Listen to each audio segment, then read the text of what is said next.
Thank you for joining me to hear about an audit I worked on for the King County Auditor's Office related to opportunities for improvement in return check fees and collections.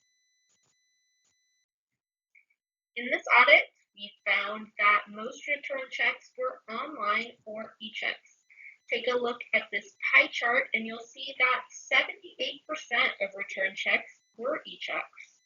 And banks turns out return checks for several reasons. Among e-checks, shown again in orange, 69% of customers had their payments returned because they entered their bank account information incorrectly. That's labeled here as bad account number. In contrast, return reasons for paper checks in blue were varied. More commonly, they were returned due to the other three reasons shown on this chart. From left to right, there are lack of funds, stop payments, or frozen or closed accounts that can't be used to make payments.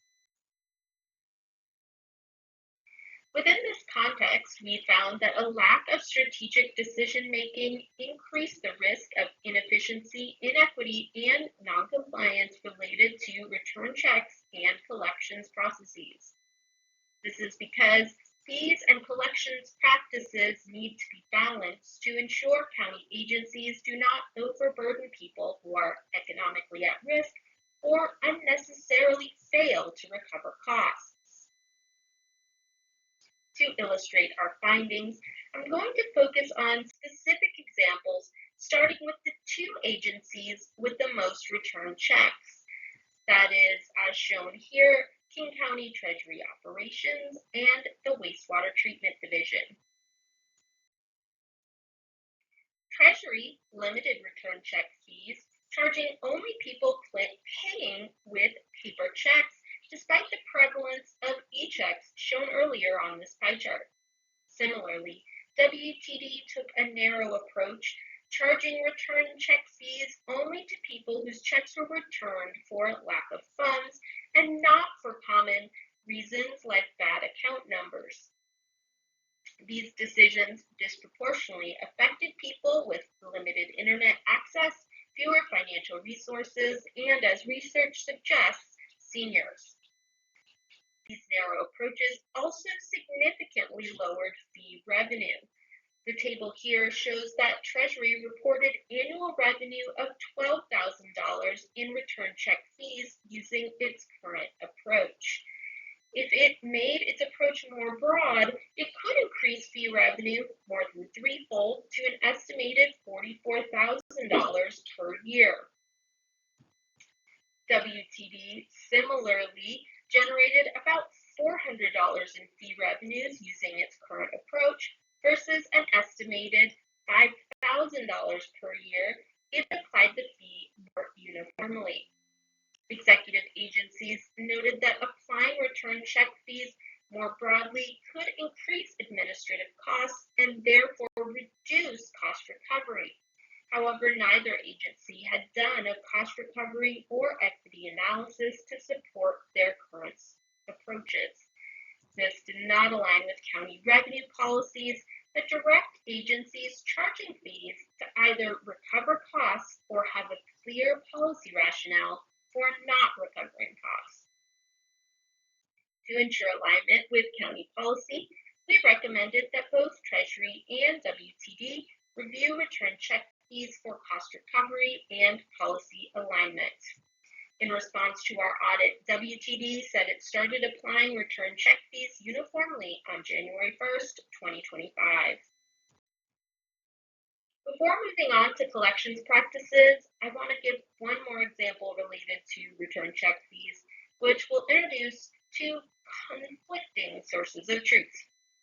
In contrast with Treasury and WTD, public health did apply return check fees uniformly, and like other agencies, it charged customers a $35 fee as outlined in King County Code. However, County Board of Health Code sets its own return check fee at $25, and public health may have been overcharging customers by 40%, given that County Board of Health Code governs the Department of Public Health. To ensure appropriate pricing, we recommended that Public Health draft and implement standard operating procedures to clarify which rate applies to return check fees issued by the agency. Now turning to collections processes involving the county's private collections vendor, we saw similar themes, including a lack of documentation and strategic decision-making. This increased the risks of inefficiency and inequity. In general, agencies use collections inconsistently. This is in part because the Finance and Business Operations Division, or FBOD, which handles collections for several county agencies, had not issued guidance on collections. In this context, some agencies went to collections too soon, while others waited too long. For example, the Regional Animal Services of King County, or RASC, referred debt to collection after 45 days compared with the 90-day standard used by FBOD. In contrast, environmental health was much less active, sending less than 1% of its debt to collections between 2021 and September 2024. To improve consistency, we recommended that FBOD issue guidance to county agencies on collections rules and that RASC and Public Health draft and implement standard operating procedures for collections. In response to our audit, FBOD circulated draft collections policies on November of 2024. In summary, county agencies have room for improvement in strategic decision-making related to return check fees and collections.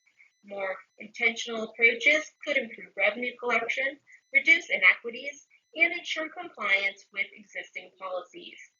That concludes my presentation. Thank you for joining us to learn about this current audit at the King County Auditor's Office.